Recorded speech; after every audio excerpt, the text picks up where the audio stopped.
You are listening to Lesson 3, Chapter 1 of Form 5 History. Cameroon General Education. Narrated by Wacheseh Academy.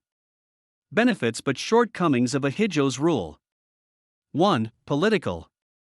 He used undemocratic means to crush the Wacheseh, yet he failed to eliminate the Wacheseh completely. They were still powerful in France.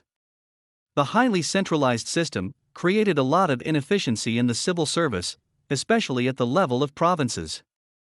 National integration failed to give equal opportunities to the Anglophone provinces. It instead led to their marginalization and assimilation. The one-party system led to the harassment of those opposed to the system. It made him develop a powerful personality cult and became a dictator. 2. Economic.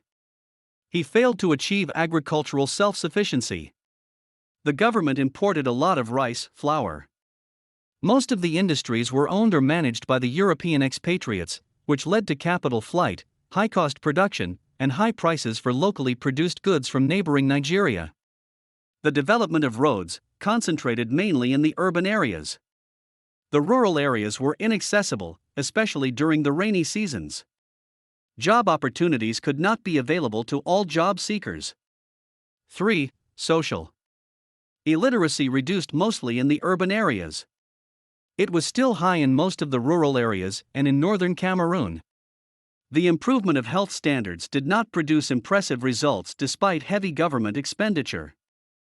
Family allowances contributed to an increase in the birth rate, which brought more problems to peasant workers.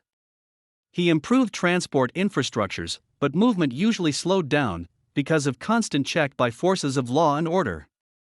From Ahmadou Ahidjo to Paul Biya. Why Ahidjo resigned on November 4, 1982. Ahidjo was tired of active politics and needed rest. He wanted to gain an international reputation as a democratic leader in order to cleanse his image abroad as a dictator. He had groomed a good successor who merited his confidence to replace him. He also resigned because he thought the successor he had groomed, Paul Biya, would allow him to retain most of his presidential prerogatives and privileges.